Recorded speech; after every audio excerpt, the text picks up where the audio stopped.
Assalamualaikum warahmatullahi wabarakatuh. Hai para pencinta catur dan para catur mania, selamat datang kembali di Legenda Catur Dunia. Setengah putaran kandidat turnamen 2020-2021 mulai digelar lagi tadi malam kawan-kawan. Jika kawan-kawan melihat streamingnya kemarin malam, mungkin sedikit bosan. Karena streamingnya atau pertandingannya berlangsung cukup lama, sekitar 7 jam lebih. Dan berikut inilah kawan klasemen sementara sampai putaran ke-7 sebelum putaran ke-8 tadi malam digelar. Maxim masih berada di puncak klasemen diikuti Ian Nepo, kemudian di peringkat ketiga ada Fabiano Caruana, Anish Giri, Wang Hao, Christian Ding Liren, Kirill Alexyenko. Sedangkan setelah dimulainya lagi putaran ke-8 tadi malam, klasemen pun berubah. Ian Nepo menggeser posisi Maxime Lagravière setelah bermain remis dengan Anish Giri.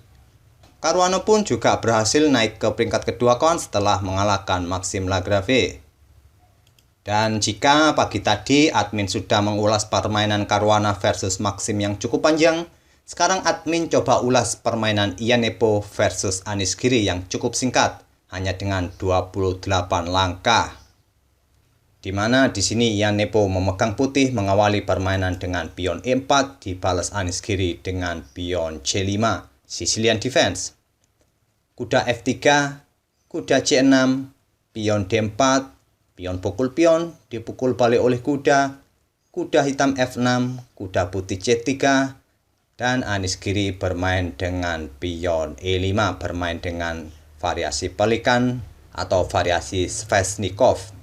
Kuda pun lompat ke B5. Pion D6 lanjut Anish Giri, gajah putih G5, pion A6 kembali mengancam kuda, kuda lompat ke A3, sekarang pion B5, berencana untuk menggarpu kedua kuda putih. Kuda C lompat ke D5. Ada juga kawan variasi gajah putih langsung pukul kuda F6. Selanjutnya setelah dipukul oleh pion G, barulah kuda putih lompat ke D5. Ini adalah salah satu variasi yang mungkin juga atau sering terjadi dalam permainan Sveshnikov. Tapi di sini Ian Nepo memainkan kudanya terlebih dahulu ke D5 memberi tekanan pada kuda hitam F6. Di backup oleh gajah di E7. Gajah putih pukul kuda F6 dipukul balik oleh gajah. Sekarang pion C3 membuka ruang bagi kuda untuk bermanuver ke petak C2. Di sini Anish Giri menggeser beteng ke B8, mempersiapkan pionnya mungkin untuk didorong maju ke depan. Kuda putih lompat ke C2 dan gajah hitam ke G5. Mungkin untuk menghindari ancaman dari kuda putih ini kawan, dan juga untuk memberikan kontrol pada diagonal gelap ini. Agar menteri putih tidak bisa menduduki petak D2 dan juga mencegah raja putih untuk melakukan rokade panjang, yang nantinya mungkin akan memaksa raja putih melakukan rokade pendek sehingga terjadi keseimbangan di atas papan nantinya. Pion G3 lanjut Ian Nepo, Anish Giri rokade pendek, pion H4 menyerang gajah, gajah mundur ke H6, sekarang pion H3 untuk memberikan tambahan kontrol pada peta B5. Pion A5 balas Anish Giri, menteri putih ke D3, dan kuda hitam lompat ke E7 menantang pertukaran kuda. Tantangan ditolak, Ian Nepo memilih langkah kuda C ke E3 dan Anish Giri putuskan bertukar gajah petak gelapnya dengan kuda dipukul balik oleh kuda. Jika putih memutuskan pukul balik menggunakan menteri kawan, maka hitam mungkin akan menukarkan kembali kudanya pukul kuda D5. Dipukul balik oleh pion, dan coba lihat posisi raja putih ini kawan masih tertahan di lajur pusat. Di sini hitam akan mempunyai tempo untuk segera menekan dengan pion F5. Raja sangat riskan untuk melakukan rokade panjang di posisi ini kawan, karena pion-pion hitam di sayap menteri siap untuk didorong untuk membongkar barikade pion di sayap menteri ini.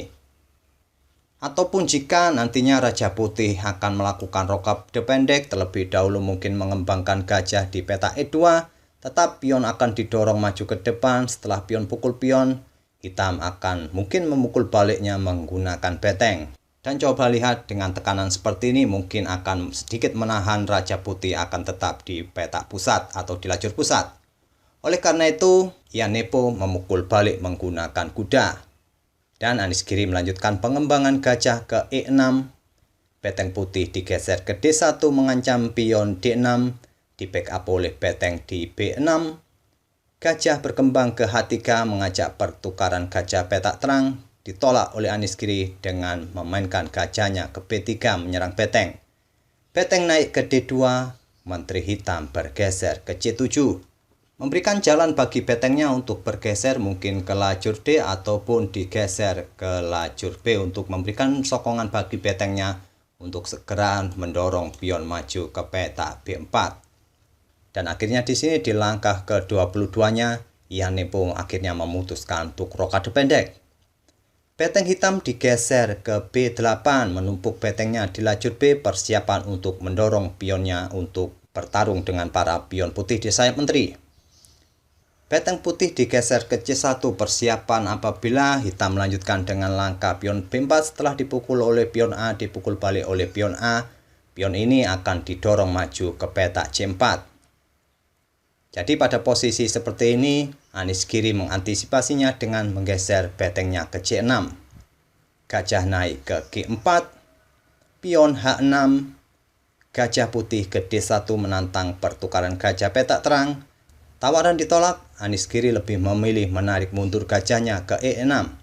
Ian Nepong kembali menawarkan pertukaran, kembali pertukaran ditolak, kembali Ian Nepong menawarkan pertukaran kembali ditolak. Dan Ian Nepong kembali menawarkan gajahnya untuk bertukar dengan gajah hitam. Ini artinya kawan, Ian Nepong ataupun Anies Giri melakukan threefold repetition, yang artinya permainan berakhir remis. Kesepakatan remis kawan tidak diizinkan sampai langkah ke-40, jadi pemain tidak boleh menawarkan kesepakatan untuk remis di bawah langkah ke-40. Jadi inilah salah satu trik pemain untuk mendapatkan remis di bawah 40 langkah. Dan dengan hasil remis seperti ini kawan, cukup mengantarkan Ian Nepong untuk menduduki puncak klasemen. Setelah Maxime Lagrave berhasil dikalahkan oleh Fabiano Caruana. Saya rasa cukup sekian kawan untuk ulasan di putaran ke-8 ini. Kita akan lanjut pada putaran ke-9 besok. Kita akan bertemu di video-video berikutnya. Terima kasih. Wassalamualaikum warahmatullahi wabarakatuh.